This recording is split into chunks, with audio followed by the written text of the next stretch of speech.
Dunkirk. Christopher Nolan's new war epic. Yep. Would you class it as an epic? Right. Yeah, absolutely. So we've left the cinema. We haven't mentioned anything. We don't know what we think about it yet. No. It's based on, presumably, the historical event Dunkirk, which I don't Presumably. know. Well, no, I'm guessing it's accurate, but so just a brief story. I'm guessing it's just, as you see in the trailer, the enemy have the survivors on Dunkirk beach surrounded, so it's all about them trying to escape and get back home. Mm-hmm. That's the plot. It's based on that historical event. However, I'd need to look into finding out if these little stories are actually based on any kind of truth. Yeah. Right. Well, we'll talk about the structure, of how he does this, because it's on the beach, it's in the air, and it's on the ship, and it cuts between all them and at different times. Yeah, that's kind of the gimmick. Did you like that? I don't think it just about worked, but I don't think it was necessary. I don't think it was necessary. I think he was trying something, and it might work for some people, but for me, it just confused me a little bit. Because I'm just sat there trying to jigsaw it all together. I don't want to do that. It took me a while. It took me a little while to realise, but then there are scenes that make it clear. Different times, you see sort of the similar scenes, but from different perspectives, and it's it's because it's at different times. Yeah, you're like, hang on, I've seen this. It's because we've just seen that bit, but we're now seeing it from that perspective. But at first I was a little bit, and actually there's a couple of times where I was a bit, I don't really know what they're trying to show you. I don't know if it was just me. Did you get that? I know what you're on about. It's hard to say without the spoilers. Well, I'm just gonna go out there and say I didn't enjoy it as much as I thought I was gonna.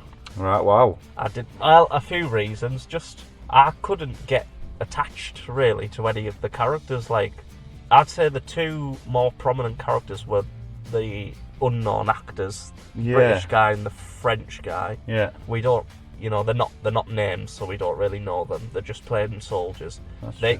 I'd say they get more screen time and more to do than the big names who are used to try and sell you this film. Tom Hardy, Cillian Murphy, and Harry Styles. The three of them have less to do, I would say. I think Murphy was a little underutilized. To get to him, I think he was. I don't think he really needed to be in the film.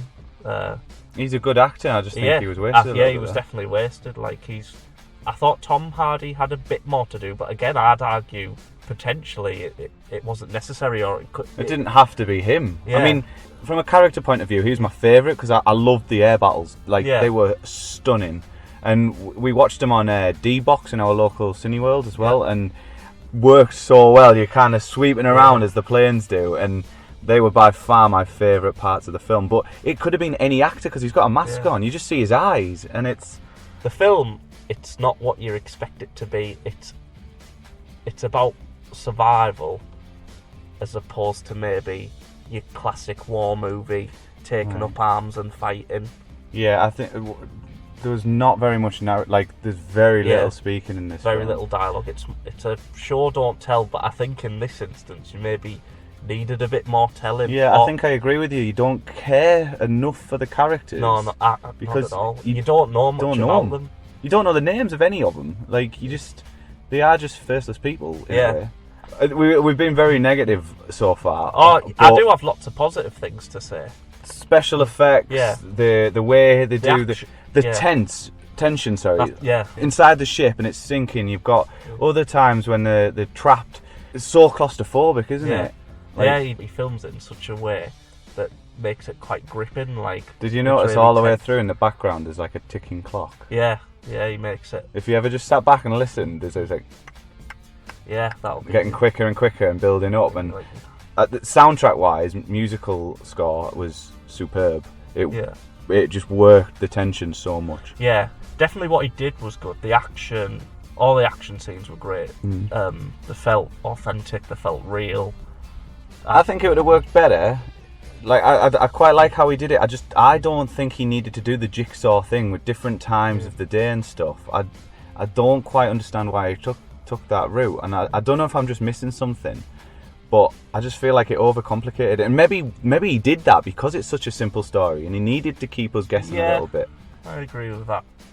that's the thing with Nolan. He puts a lot of faith in the audience. He trusts that they'll get it, and he does Memento. Yeah, I just watched that recently, and that was fantastic. You see it in all his films, like Inception. There are all these complex narratives. And they are jump around a bit. It's the same again in this instance. So you've got to be prepared for that. It's not your typical movie. It's not. But it works in them films. For this one, it didn't need to do that. Yeah, because I'd say of probably every movie he's done, this is his most.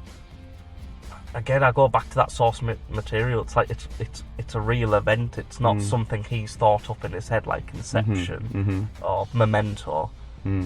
It's a real story, which I think it needs to be grounded. Perhaps the multi-layered narratives make it a bit jarring. That's the right word. Yeah, I agree. It is a little bit all over the place at times. It feels real. It feels authentic. You get a sense of what it was like there. It does make you want to find out more about the actual event, and part of me wants to get home and watch some documentary about Dunkirk. Weirdly, it does, but a little overcomplicated. For no reason, putting them all at different times in different sections. It's a very simple story, but however, it is told really well. Yeah, and even though you don't know the name of these soldiers, you do care a little. Yeah, you do care. And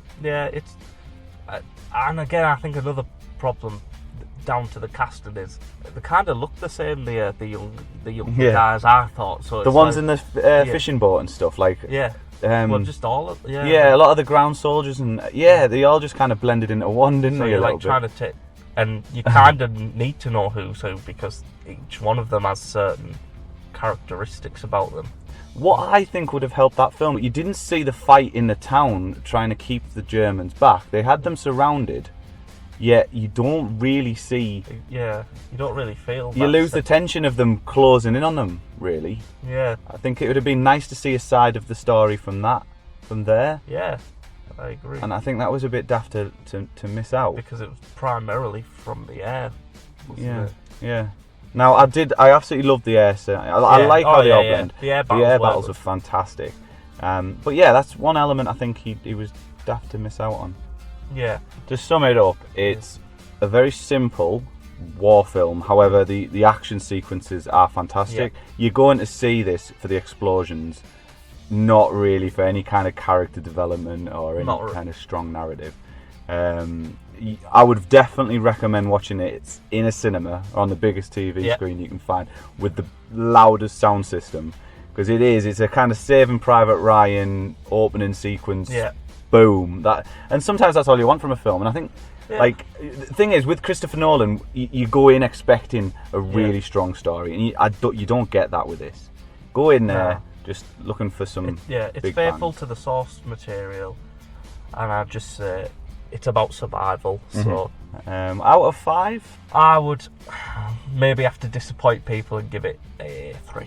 Oh, I'm going to give it a 4. Okay. I think a 4 is genuinely good film. It's just missing something. I think it would if you watched it again, you'd get more enjoyment possibly on the second viewing. Thank you for doing an after credits with us, Jake. Hopefully we'll do a few more. Yeah, hopefully. I'm looking forward to it. Dean wouldn't come and do this one. He does the usual ones, but I think it's because he's lived through the wars. He's like 130 or something, so it reminds him of it all. So he stepped back this week. Yeah, fair enough. But if he doesn't want to watch it, he didn't want to watch it. Sure, he'll be back. Yeah.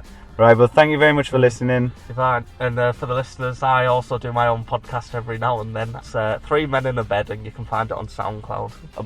I didn't know it was still going. No, it isn't. I'm saying it's not. You can find plug a dead podcast. You can find the one podcast that I've done if you're interested on SoundCloud. Yeah. One. Thanks, guys. Check Yearwood.